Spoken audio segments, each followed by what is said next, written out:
I'm sorry? Do we need nursing homes just for COVID patients? No, I don't think we have. We're not planning nursing homes for COVID patients. Governor, millions of people are applying for unemployment nationwide and hundreds of thousands here in New York. We've gotten consistent reports that they can't get through to operators at the New York State Department of Labor. This has been going on for weeks. What sort of assurances can you offer residents that they can get these benefits, particularly in times of economic hardship? Yeah, look, the technology at the Department of Labor, the system just crashed because of the volume, right? It's one of those unanticipated consequences of a situation like this. And again, Jesse, nobody's been here before. We'll learn for the next time, but yeah, you have a government shuts down the private sector economy. You have millions of out of work. The next shoe to drop is going to be millions of people call in for unemployment benefits, crashing the system that handles the unemployment benefits because you've had a 100-fold increase, which is what has happened. We have 1,000 people who are now working on just personnel for that incoming system. Think about that, 1,000 people who are working on processing applications for unemployment benefits.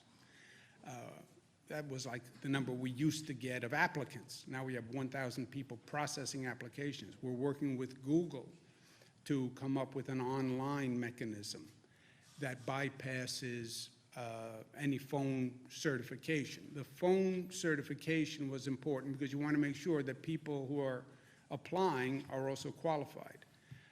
So we're doing everything we can. The good news is whenever you sign up, your benefits are going to be retroactive.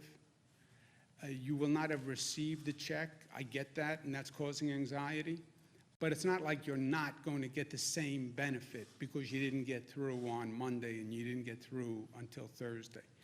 Melissa's been working on the system. You want to give an update? Sure. So just to give everybody a little bit of context, these numbers will come out later today, but last week there were 350,000 unemployment claims in New York. Going back to March 9th, we're at 810,000 unemployment claims. So far, 600,000 of those claims have been successfully processed, so you've got over 200,000 that are still in partial status. What happens is you go online, you fill out the application. If you fill out the application in full, you're done. If you leave any of the fields blank, what's been happening is they tell you call the system. So you call the system to follow up. That's what then caused the crash in volume, and then the system goes down. As the governor said, we've been working with Google. Today, between 5 and 7 p.m., the system is going to go down to reboot. 7 o'clock, the new application goes online. It's streamlined. There are fewer questions. And once you get to the end of that, if you successfully fill it out, it's going to say you're finished with the application process. If there's any information that's left blank, it's going to say, don't call us. We will call you within 72 hours. And DOL, as the governor said, now has 1,000 people on the phone lines. They're going to be reaching out directly to the people so that people don't have to go through this infuriating process of calling and getting busy signals and thereby collapsing the system. So hopefully starting today after 7 o'clock, the system will be much better streamlined. But as the governor said, it's a volume issue that we've never experienced.